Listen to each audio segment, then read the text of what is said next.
Bonjour, bonsoir, bon matin, bon soirée. Il faut que je mette les écouteurs. J'étais pas prête en vérité. Ah, c'est beaucoup mieux. Je la rappelle, l'adresse email pour envoyer une suggestion d'affaires, c'est minuitreplay@gmail.com. J'ai changé la mise en page, me suis rapetissée, ça fait quand même un peu moins narcissique, et j'ai fait plus de place pour les gueules des gens.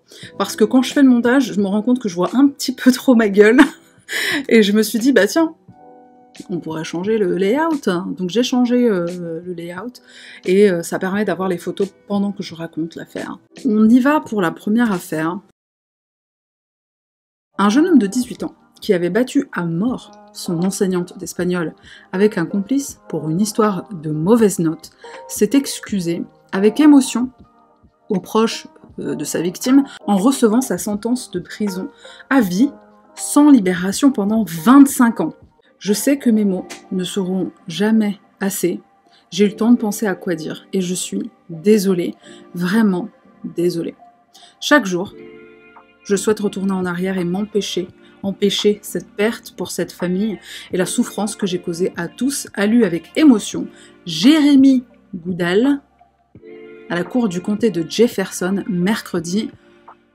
Donc on est dans l'Iowa aux États-Unis. Le jeune adulte avait plaidé coupable du meurtre au premier degré de son enseignante d'espagnol Noema Graber. Je vous montre la photo de l'enseignante. Donc voici l'enseignante d'espagnol. Le jeune adulte de l'Iowa avait plaidé coupable du meurtre au premier degré de son enseignante d'espagnol Noema Graber, 66 ans, qu'il avait battue à mort avec un complice en 2021, après l'avoir suivie dans un parc où elle avait l'habitude de se rendre. Selon ce qui a été entendu à la cour, c'est son ami William Miller qui avait eu l'idée de s'en prendre à leur enseignante en raison de mauvaises notes en espagnol qui l'empêchaient de joindre un programme d'échange en Espagne. Il y avait quand même un biais.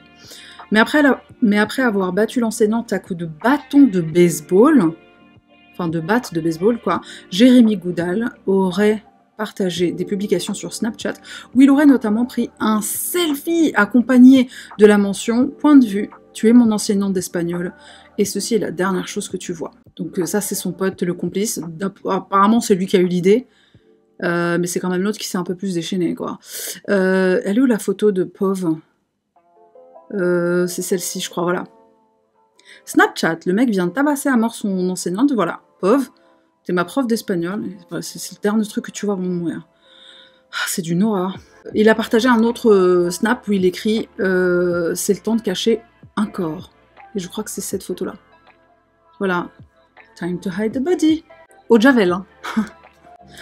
Ouais, la jeunesse d'aujourd'hui. Lors de sa sentence mercredi, le jeune homme émotif a répété à maintes reprises à quel point il était désolé pour ses actions, avant de saigner du nez en pleine salle de cours. Je comprends maintenant que Madame Graber comptait tellement pour tellement de gens. Elle était un soutien pour la communauté et ses proches et elle s'occupait de sa famille. Je suis tellement désolée. Il a écopé d'une peine de prison à vie sans libération avant 25 ans. Son complice avait de son côté reçu une sentence similaire en juillet, mais sans libération avant 35 ans. Le complice a pris plus. Parce que c'était son idée. Donc c'est les cerveaux des trucs, c'est les masterminds maintenant qui prennent plus que les exécutants, les exécuteurs. C'est trop fort la musique, putain, même moi je le sentais trop fort. Ça va mieux là? J'ai une vidéo à montrer aussi. I want to say I'm grateful for this chance to speak my piece. I offer my sincerest apologies to the Graber family, but I know my words will never be enough. I've had time to think on what to say, and I'm sorry. Truly sorry. What I've taken can never be replaced. Every day I wish I could go back and stop myself. Prevent this loss and this pain that I've caused everyone. I didn't know how taking Miss Graber's life would affect you. I can't comprehend losing a loved one in such an awful way. I'm sorry I didn't stop this from happening in the first place.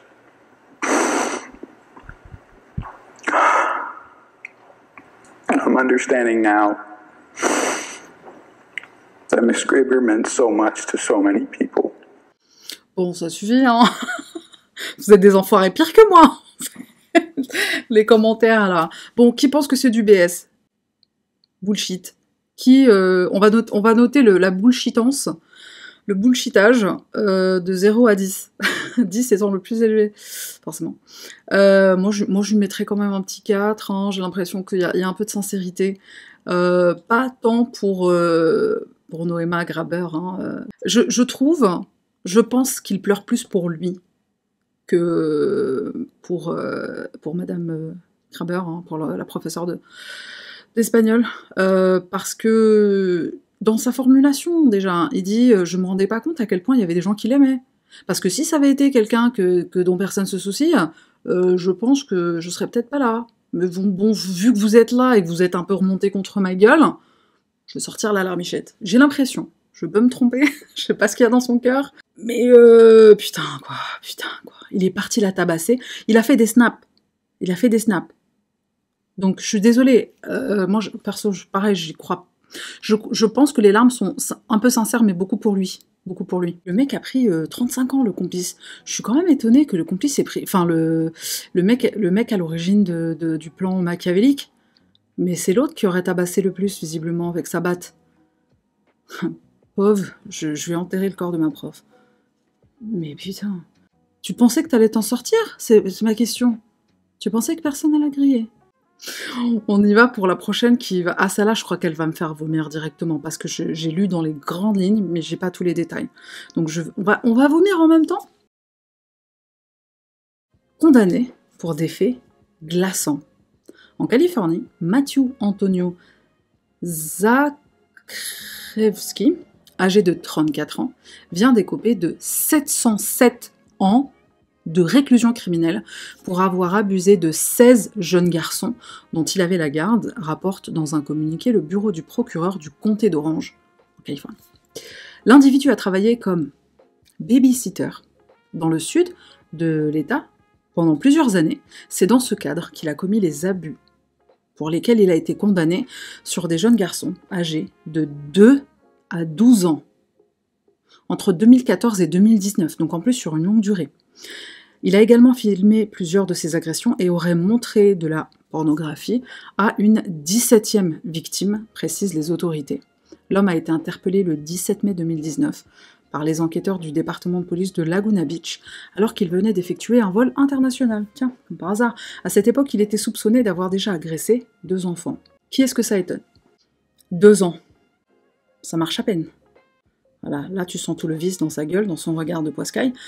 Une vie entière de traumatisme. C'est en lançant un appel à témoins, mais aussi en visionnant les vidéos tournées par le suspect lui-même, que les autorités sont parvenues à identifier 14 autres victimes. Lors du procès, qui vient de s'achever ce mois-ci, les parents des petits garçons ont eu l'occasion de décrire leur douleur et celle de leur enfant. Moi, je le tue, quelqu'un fait ça à mon gosse, je le bute. Enfin, je lui coupe les jambes. Parce que tuer, je pourrais pas enlever la vie de quelqu'un. Mais je pense que je lui coupe les jambes. Avec, je sais pas, une machette, un truc comme ça. Sans anesthésie, bien sûr. Plusieurs parents ont avoué éprouver de la culpabilité pour avoir laissé leur enfant en compagnie de cet homme. C'est le cas d'une mère qui a raconté avoir emmené son fils voir le médecin en raison d'ulcères. Lorsque le docteur lui a demandé si le petit avait des sources de stress dans sa vie, elle a répondu que non, ignorant à l'époque ce qu'il endurait. Un gosse qui fait des ulcères tellement il est stressé. Mais j'ai jamais entendu ça de ma vie.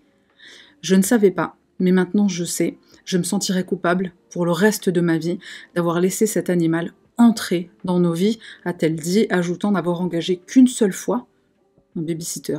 Matthew s'est appelé The Original Sitter Buddy sur son site web, c'est original, dans lequel il s'est également caractérisé comme un mani. Un nani, mais mani avec un M, qui a fourni une variété de services de garde d'enfants, y compris des mentorats. Enfin, mentorat, c'est soutien scolaire, le tutoring, en fait, le soutien scolaire, quoi. Des relations entre grands frères et des services de garde d'enfants pour la nuit et les vacances. J'étais fière d'apporter des sourires à vos enfants, et tous les bons moments que nous avons partagés étaient 100% authentiques, a-t-il déclaré. Après ces mots, certains parents ont refusé de l'écouter davantage. Lui, il faut ouvrir le cerveau pour voir ce qu'il y a dedans, parce que c'est pas normal. Tu t'es fait choper pour des trucs graves, et tu dis aux parents, c'était authentique ce qu'on a vécu. Je leur ai donné le sourire. Ces petits garçons innocents doivent supporter une vie entière de traumatisme, et leurs parents devront supporter toute leur vie la douleur de savoir qu'ils ont mis leur précieux enfant dans les bras d'un animal, parce qu'ils ont cru à ce qu'il disait être, a commenté de son côté le procureur. Poursuivi au total pour 34 chefs différents, il a finalement été reconnu coupable de tous les faits qui lui ont été reprochés. Je suis d'accord avec ce que tu dis, Darky. Je pense que dans cette position, les parents peuvent que se sentir coupables, en fait. D'un côté, tu serais pas un parent digne de ce nom si tu te sentais pas un minimum coupable, même si tu ne l'es pas. Franchement, j'en ai vraiment mal au ventre. Je comprends pas comment c'est possible de non seulement s'être fait attraper pour des trucs comme ça, 2 ans, et dire je leur ai donné le sourire à vos gosses. Il y a un des enfants qui a des ulcères. Je savais même pas que c'était possible quand t'es enfant. Je croyais que c'était un truc de daron alcoolique, non ? Enfin, pas alcoolique, mais pas que. Je sais qu'il y a plein de gens qui ont des ulcères dus au stress. Les ulcères, c'est lié à l'addiction à l'alcool aussi ou pas ? Ou je me trompais-je ? Je leur ai donné le sourire, on a vécu des moments 100% authentiques. Je m'en remettrai pas. Des trucs de ce type d'agression voilà, sur enfants, j'en ai vu, j'en ai lu. Mais alors là... Attends, je crois que j'ai une autre photo de sa gueule. Non, c'est pas lui, ça. C'était... Voilà. Celle-là, elle m'a détruite. Cette photo, elle m'a détruite. 707 ans. Alors, lui, il va douiller quand il va être en prison. Il va douiller. C'est obligé. Tout le monde va savoir. Ils ont tous des portables en prison. Donc, tout le monde va savoir ce qu'il a fait. Castration maison faite par Stig. Je veux bien. Je veux bien. D'ailleurs, je sais pas s'ils la font, la castration chimique aux États-Unis. Je sais pas si ça se fait. Enfin, quoique, il n'y a pas besoin. Le mec est 707 ans, on en a rien à foutre qu'il soit castré ou pas. Tu fais ce que tu veux en prison. Enfin, tu fais ce que tu veux. C'est surtout les gens qui vont faire ce qu'ils veulent de lui.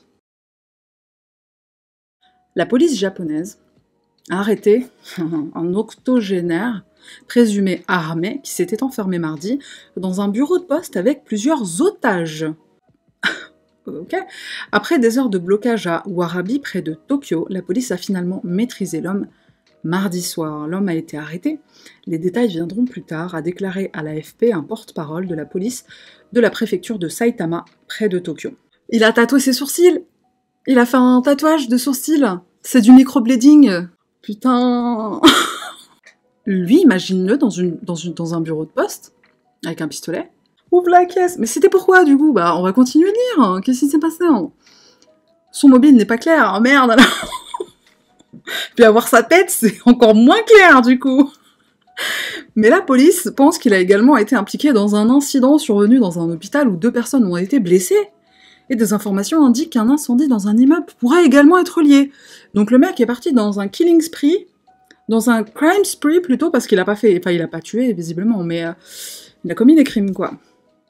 Il s'est enfermé vers 14h15 dans le bureau de poste en possession de ce qui semble être une arme à feu, ont indiqué les autorités de la ville sur leur site internet. Plus tard, alors que la police négociait avec l'homme, des images télévisées montraient une femme d'une vingtaine d'années qui semblait être une otage sortant du bureau de poste peu avant 19h30. De 14h15 à 19h30. Elle est longue, la prise d'otage. Le quotidien Asahi Shimbun a rapporté que la police a fait irruption dans le bâtiment vers 22h30, arrêté l'homme et confisqué son arme. C'est un quartier calme. Je n'arrive pas à croire qu'une chose pareille puisse se produire, a déclaré à l'AFP Tetsuo Sasaki, 70 ans. Un résident du quartier, j'imagine. Je me suis rendu à ce bureau de poste hier, a déclaré son épouse, Reiko Sasaki, 64 ans. J'aurais pu me trouver au mauvais endroit, au mauvais moment, j'aurais pu être la cible. 2 personnes ont été légèrement blessées, apparemment un médecin et un patient, après que des coups de feu ont été tirés depuis la rue vers l'hôpital de Toda, à proximité. La police pense que l'homme était à l'hôpital et s'est présenté au bureau de poste, a déclaré à l'AFP un responsable de la ville. Après 13h, j'ai entendu une femme crier « Quelqu'un s'il vous plaît, venez » et une infirmière m'a dit « Restez loin des fenêtres et baissez la tête », a raconté à la chaîne NHK un sexagénaire qui se trouvait à l'intérieur de l'hôpital. Vers 14h, j'ai regardé dans le cabinet du médecin et j'ai vu une mare de sang à côté d'une table d'examen. Je n'ai pas entendu de coup de feu, mais une infirmière a dit en avoir entendu 2, a déclaré l'homme. Fuji TV a déclaré que la police enquêtait également sur un lien possible entre l'homme et un incendie survenu plus tôt dans la journée dans un immeuble à Toda. Je remets sa tête parce qu'elle est juste magique. Les crimes violents sont rares au Japon, en partie à cause de réglementations strictes sur la possession d'armes à feu, mais des cas surviennent encore. Ah mais octogénaire, le mec, il n'y a pas d'âge pour faire des bêtises, quoi. Qui lui a fait ses sourcils? C'est un crime également. J'ai le droit de dire ça ou pas? La prochaine affaire, bon, classique, on retourne aux États-Unis, et puis pourquoi pas la Floride, hein, là où il se passe des choses vraiment incroyables. Là, les sourcils, t'as vu, ils sont parfaits. Une vidéo diffusée par un média américain montre la rappeuse Kevani, sortir une arme à feu de son sac et tirer à plusieurs reprises sur la victime le 9 octobre dernier à Miami, en Floride. Une jeune rappeuse parmi les plus en vue de Floride est poursuivie pour meurtre, soupçonnée d'avoir tué son manager en pleine rue après une altercation le 9 octobre dernier au soir, près de Wynwood Walls à Miami.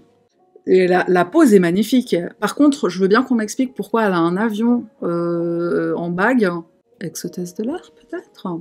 Sur des images de vidéosurveillance que s'est procurée l'antenne NBC à Miami, on voit en effet la jeune femme Kevani se disputer violemment avec un homme dans la rue. Ils en viennent aux mains et une troisième personne qui serait son manager intervient. La rappeuse se retrouve plaquée au sol par les deux individus. C'est lorsqu'elle parvient à se relever qu'elle s'éloigne, se retourne, puis sort une arme à feu de son sac. Alors que son manager a le dos tourné, elle lui tire dessus à plusieurs reprises, allant jusqu'à le suivre lorsqu'il tente d'échapper au coup de feu. L'homme finit par s'effondrer sur la route, quelques mètres plus loin. Elle lance une cagnotte pour ses frais de justice, bah pourquoi pas? Malgré l'intervention de la police et des secours, la victime est morte de ses blessures. J'ai une autre photo, attends. De son côté, la rappeuse a été hospitalisée, présentant elle aussi plusieurs lésions. Elle a ensuite pu être entendue par les autorités et a déclaré avoir tiré sur son manager parce qu'elle se sentait en danger après qu'une violente dispute a éclaté. Le motif de cette altercation reste pour l'heure inconnu.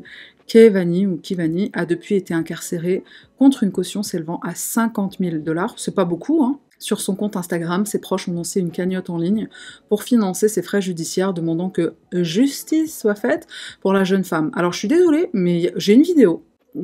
On voit sans voir, c'est flouté et tout. C'est une vidéo qui est postée sur YouTube, hein, donc elle est safe. Je la montre. Mais s'il y a des personnes qui veulent pas regarder, ferme les yeux. Et quand tu vas voir la vidéo, je pense que ton avis va être vite tranché sur où se trouve la justice, hein.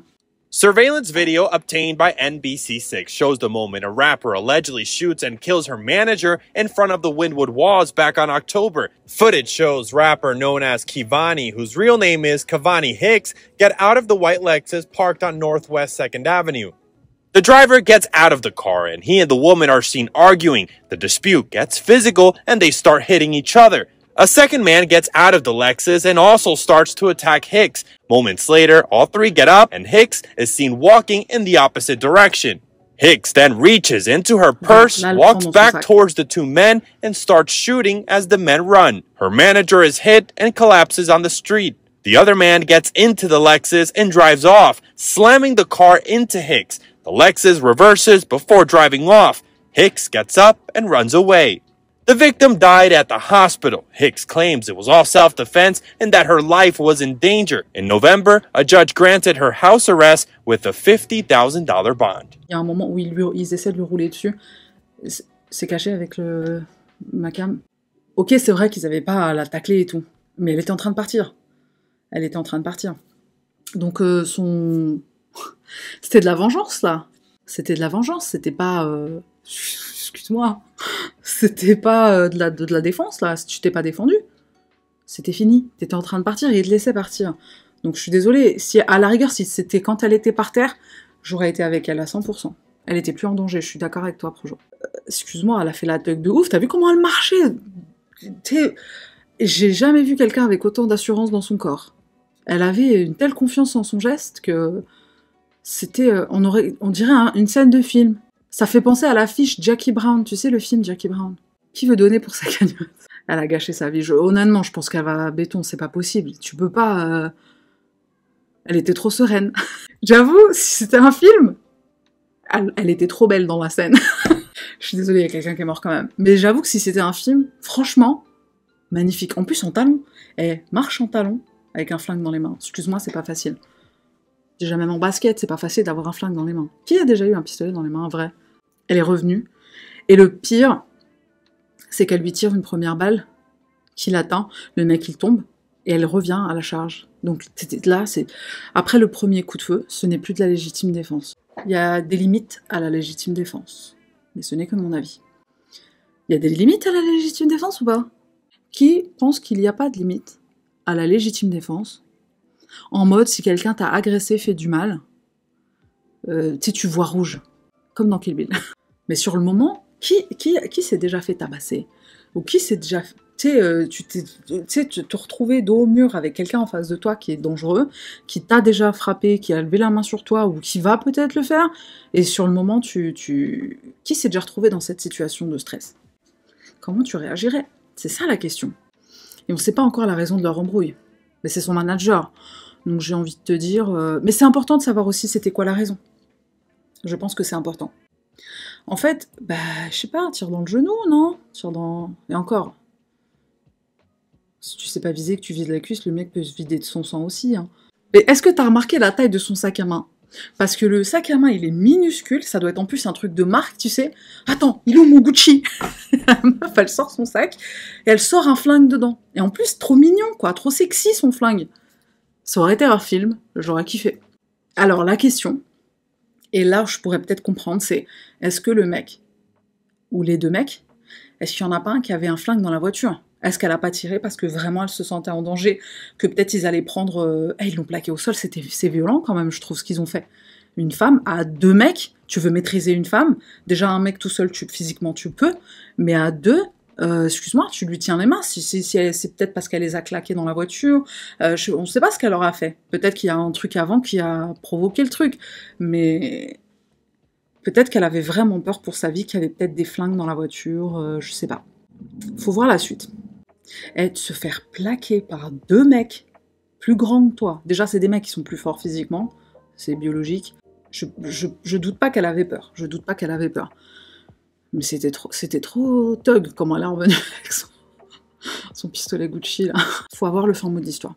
Et heureusement que l'autre est resté vivant, parce que du coup, l'autre, il peut témoigner et peut-être raconter l'embrouille, bon, s'il ment pas, quoi. Hein. Et on y va pour la prochaine affaire qui nous emmène à Hong Kong. On voyage un petit peu là ce soir, c'est très bien. Un festival qui termine aux urgences. Ah, bon, c'est ce qui est arrivé début novembre à Hong Kong lors d'une soirée destinée aux propriétaires de NFT. Au réveil, mauvaise surprise pour une vingtaine de festivaliers, ils ont la peau irritée et surtout, ils souffrent d'une douleur extrême aux yeux.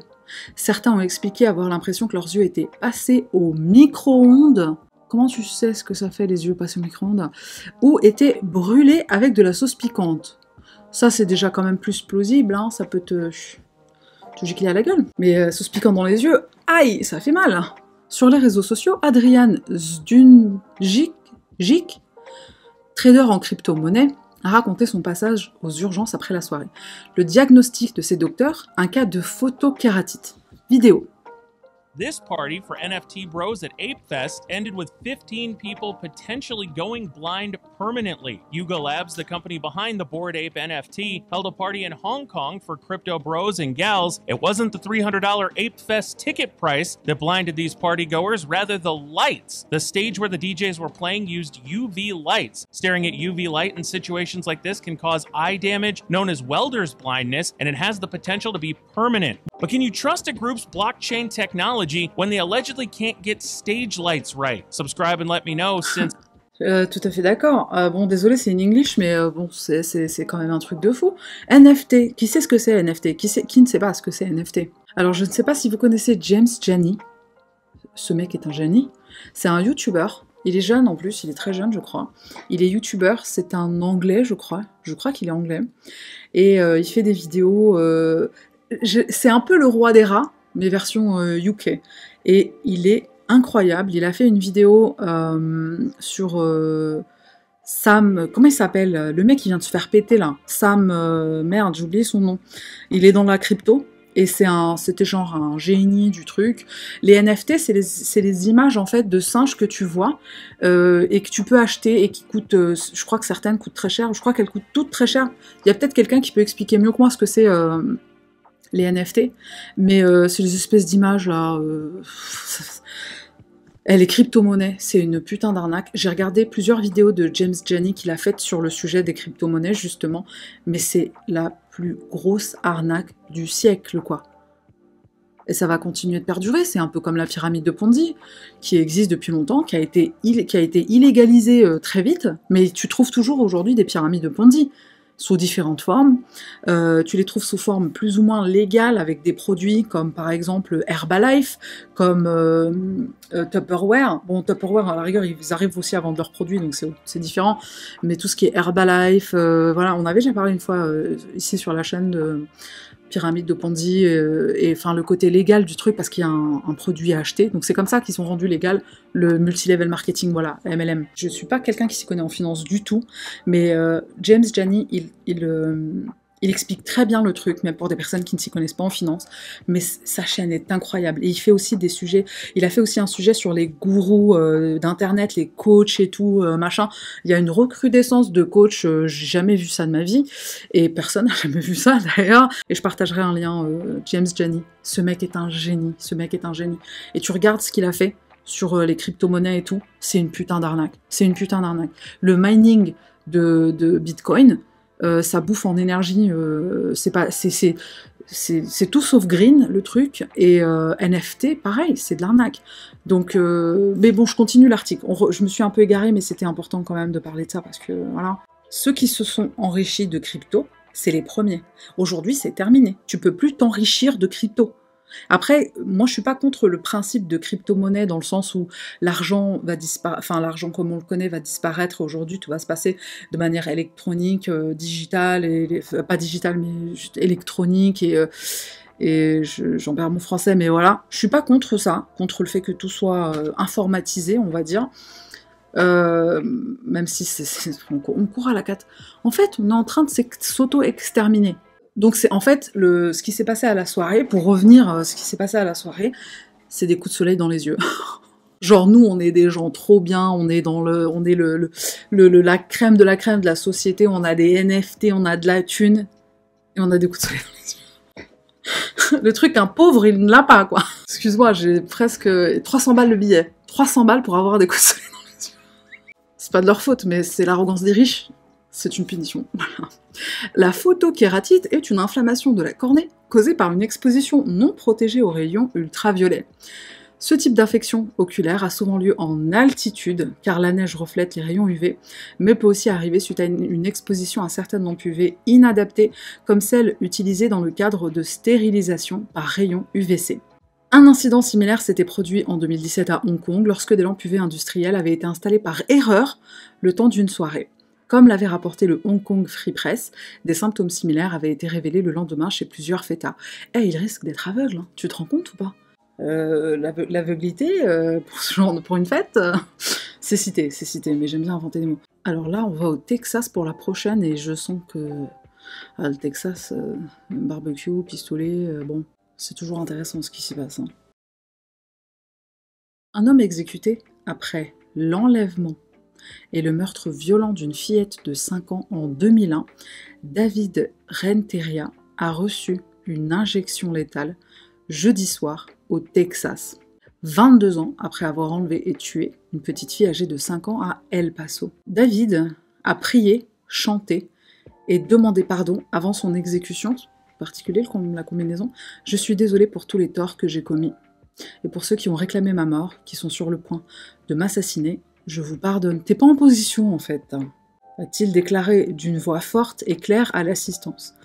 Il a été déclaré mort 11 minutes plus tard, après avoir reçu une dose mortelle de pentobarbital, un puissant sédatif.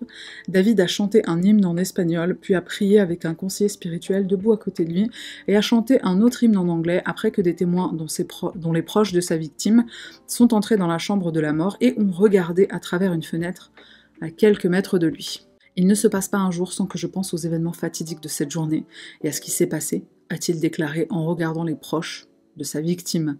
Il n'y a pas de mots pour décrire ce que vous viviez et je le comprends. Il a dit à sa sœur et un ami qui regardait par une autre fenêtre qu'il était bon, fort. What?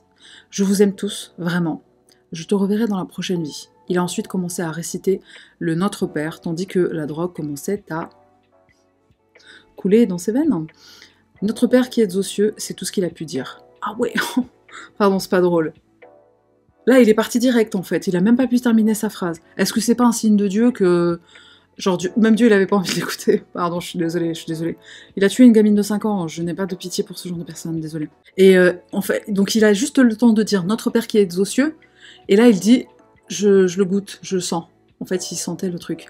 Dit-il à propos de la drogue, il a marmonné quelque chose, a pris 2 grandes respirations et a ronflé 2 fois avant que tout mouvement ne s'arrête. Ah, ronfler, bon, c'est pas des ronflements, c'est plutôt du grognement de « je suis en train de mourir », non?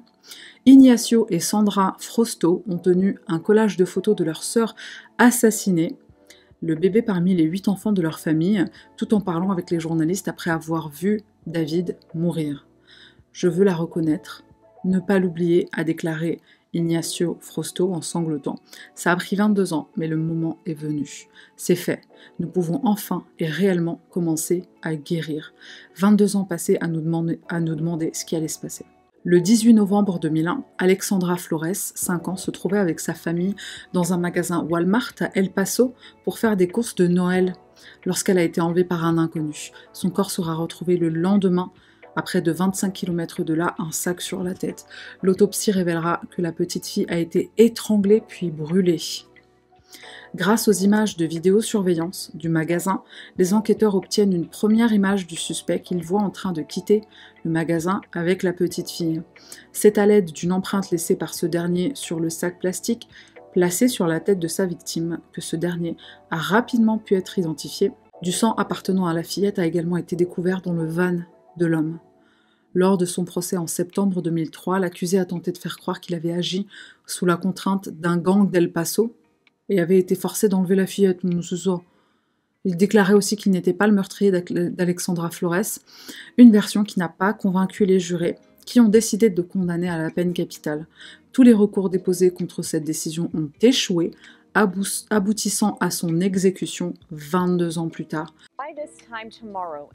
J'ai mis l'audio doucement parce qu'on s'en fout, mais c'est surtout pour voir la tête du gars, quoi, qui est en train de... Je crois que c'est pendant le procès... C'est pas l'exécution, t'inquiète pas. C'est... Ouais. 5 ans. C'est pas moi, c'est un gang. Et te rends compte, pour la famille, c'est dur de les entendre dire que il aura fallu 22 ans pour qu'ils puissent enfin commencer à guérir. Et il a eu l'arrogance de dire « Je vous pardonne, mes bourreaux, je vous pardonne. On t'a rien demandé. » En fait, ça se trouve, les mecs, ils étaient là en mode au calme. Non, mais tu sais, nous, on fait ça tous les jours, on en a rien à foutre. J'aurais pensé, franchement, quand j'ai vu la photo là, celle-là, je pensais qu'il y avait un abus sexuel. Honnêtement. Bon, heureusement que non. Hein. Enfin, j'ai même pas les détails de l'affaire, mais non, je pense que ça aurait été dit dans cet article, même s'il est court. Je pense que ça aurait été précisé. Mais il l'a tué, il l'a brûlé. Mais heureusement qu'il s'est fait choper. Ça, tu sens le tueur en série en devenir qui s'est fait péter dès son premier meurtre. C'est la fille qui est devenue une experte à force de faire des vidéos de true crime. Donc je le rappelle, la chaîne principale à regarder après minuit est disponible sur YouTube. Hein. On se quitte avec une affaire qui va quand même nous mettre un peu de baume au cœur, puisque là, je me sens pas bien. Il était une fois, dans un quartier tranquille, une factrice nommée Holly Keane Prigmore. Elle devint héroïne en sauvant la vie d'un chien nommé Ginger. Cette histoire réconfortante de bravoure et de gentillesse a conquis le cœur de nombreuses personnes, démontrant que les héros peuvent parfois surgir des endroits les plus inattendus. Kelsey et Aaron Proctor, les affectueux propriétaires de Ginger, ont fait part de leur profonde reconnaissance pour l'acte héroïque de Madame Prigmore. Je vous montre le chien Ginger. Ils se sont rendus sur les réseaux sociaux pour exprimer leur gratitude et demander de l'aide pour retrouver cette factrice pleine de compassion. Dans leur hommage sincère, ils ont raconté les événements remarquables qui se sont déroulés ce jour fatidique. Au cours de sa tournée régulière de distribution de courrier, Madame Prigmore, donc on va l'appeler Holly, arrive au domicile de la famille Proctor. À sa grande surprise, elle découvre que Ginger, leur beagle bien-aimé, souffre énormément. Ginger a été victime de la morsure d'un serpent cuivré, une situation dangereuse qui nécessite des soins médicaux immédiats. Dotée d'une remarquable vivacité d'esprit et d'un cœur plein de compassion, Holly a décidé d'agir. Malgré l'absence de la famille de Ginger à la maison, elle savait qu'elle ne pouvait pas laisser le chien souffrant sans surveillance. Elle fait le choix courageux d'emmener Ginger chez le vétérinaire pour examiner le chien et traiter rapidement la morsure de serpent. Sachant que le temps était compté, Holly a tout fait pour que la famille de Ginger soit informée. Elle a utilisé la sonnette vidéo de la famille pour laisser un message sincère, les assurant qu'elle emmenait Ginger chez le vétérinaire. Selon People, en plus du message vidéo, elle a écrit une note sur son téléphone qui disait « Petit beagle mordu par un serpent cuivré » pour éviter tout malentendu. Vidéo.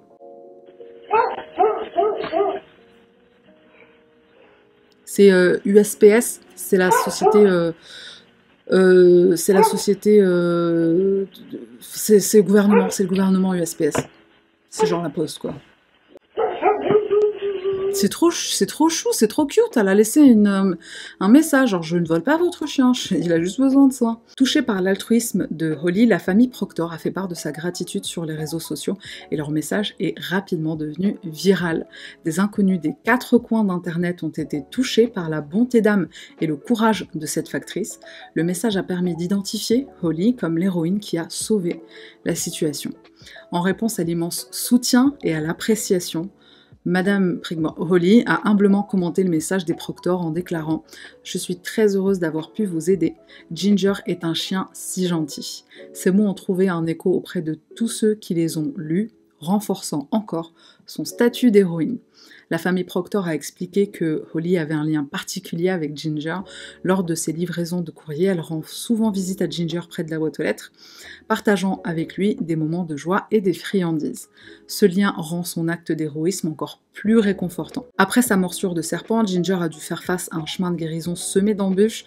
Sa jambe et sa patte arrière gauche étaient enflées et il était à juste titre réticent à l'idée d'exercer une quelconque pression sur elle. Malgré la douleur, Ginger a reçu beaucoup d'amour et de soins de la part de sa famille dévouée. Nous sommes très reconnaissants de l'amour que nous avons reçu pour Ginger et sa douce amie Holly, qui l'a aidée dans ces moments difficiles, a écrit la famille sur les réseaux sociaux. Le serpent cuivré, également appelé mocassin à tête cuivrée, qui a mordu Ginger, est connu pour sa morsure venimeuse. Si ces morsures sont rarement mortelles pour les humains, elles peuvent entraîner des conséquences plus graves pour les chiens. Cet incident nous a rappelé les dangers que représentent ces serpents, en particulier pour nos amis à 4 pattes. Elle est belle cette histoire. Mais elle est belle cette histoire. Ça fait du bien de... avec tout ce qui se passe, purée. Bon, à chaque fois on dit ça. À chaque fois on dit ça. Il se passe des choses dans le monde, il se passe trop de choses dans le monde. C'est triste, c'est machin. Mais ça s'arrête jamais. Bravo les hommes, hein. On sait que c'est vous qui êtes responsables de toute la merde. Nous on fait rien, nous. On a juste des pistolets Gucci dans nos sacs Gucci, mais c'est tout. Merci à toutes les personnes qui sont là avec nous ce soir. Merci pour les personnes qui sont dans l'ombre et qui n'envoient pas forcément de messages, mais qui sont là et qui nous voient et qui nous entendent. Et merci à tous, à toutes de votre présence. Merci Schizo d'avoir été présent, ça me fait toujours plaisir, évidemment. Stig, of course, merci Stig. Et merci pour toutes les personnes qui se sont abonnées. J'ai vu, il y a eu plein d'abonnements, plein de follow et tout. Merci beaucoup.